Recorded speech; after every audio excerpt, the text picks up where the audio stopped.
The vast majority of the coins we offer at Baldwins are undamaged, unaltered. But occasionally there are certain coins that really some people can only afford to buy if they've got defects.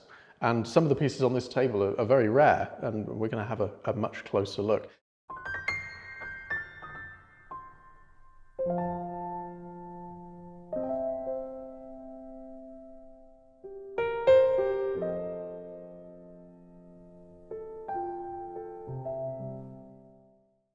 But if we start with the ancient world, even 2,000 years ago, coins were altered. And this silver stater from Tarsus has got a massive cut right down the middle. And we can see, it's essentially like someone's taken a big chunk out of it. And this is a genuine article? Yeah, that's a real stater from Tarsus. It's about 350 BC. And it was intentionally cut? Yeah. So probably by someone who wasn't from the city, because altering coins throughout history has been a little bit of a dodgy area. But somebody has tested that coin to make sure the silver was good. I see.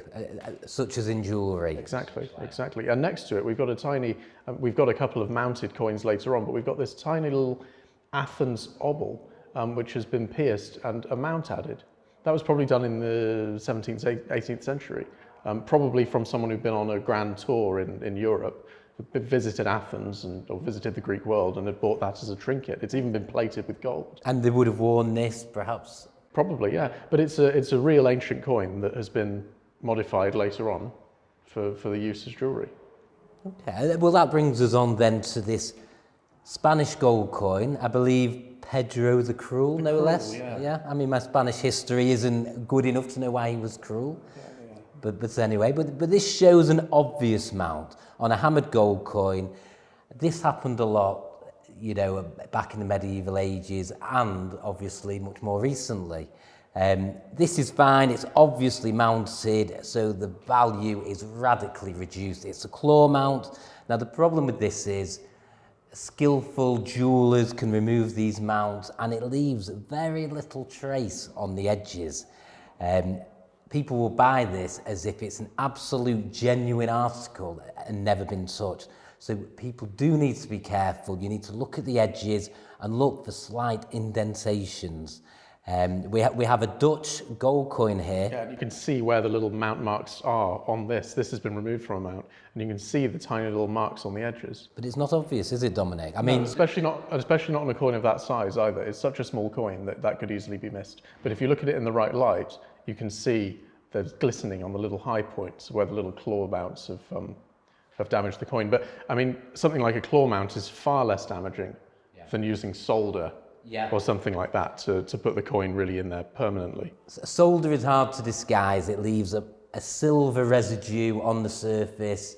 People try and remove it, but that's normally more obvious. The problem with this Dutch coin is if one of the public came in, they didn't know about coins, they would buy that as if nothing had happened to it, and they'd pay a hefty premium, perhaps 4 times the value of what it's actually worth.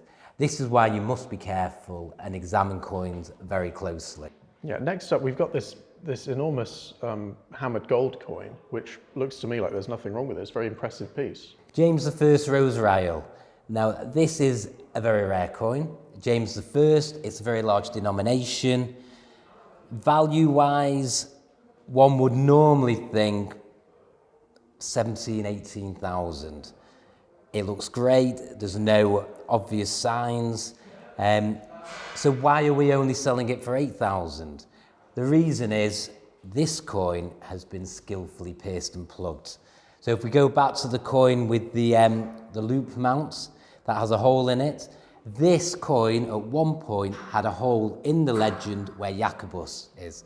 Not obvious at all. No, only an expert would notice this, knowing just to look for an ever so slight change of gold. The gold has been inserted, it's been skillfully sort of melted into the coin.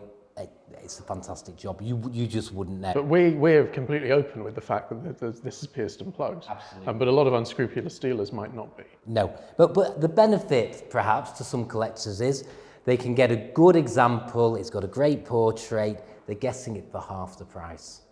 If someone wants a nice James I on a budget, that is your coin. And there are some numismatic pieces, like this little medal of George IV, that were so frequently pierced, it's very hard to find one without a hole in it. This is a little medallion for the coronation of King George IV, and it's had a hole put straight through the legend on top of the portrait. And that is so royalists could wear it as a sign of affection for the king, and they could celebrate. Absolutely, and the reason why medals as well are so commonly pierced is because they always have great designs. They're very three-dimensional.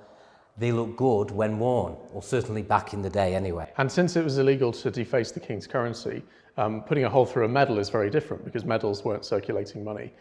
So that would be done without any problem whatsoever. Absolutely. And the last coin in this tray, large silver crown of Edward VII, from a video, you might not be able to tell that it had anything wrong with it. No. At first glance, someone might think, oh, this is quite a lustrous, nice 1902 Edward VII crown. However, upon closer examination, it's too bright. Yeah.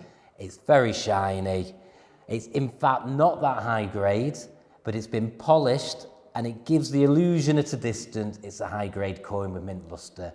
It's not. It's been heavily cleaned and radically reduces the value to perhaps not much more than scrap value of £20. Yeah, and if it wasn't, if it was in extremely fine? If it was extremely fine, you'd be looking easily £150, £200. So that radically reduces it. And again, it's something to be wary of. Do not buy clean coins unless it's stated so, and it's absolutely at a discount price.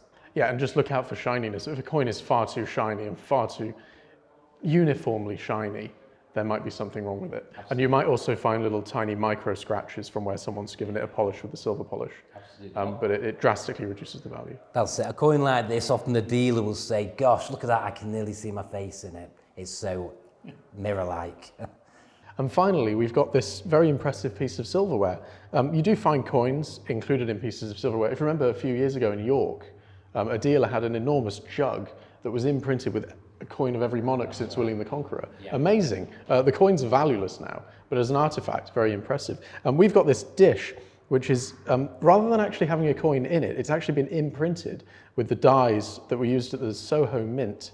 What do you think they would have used this dish for?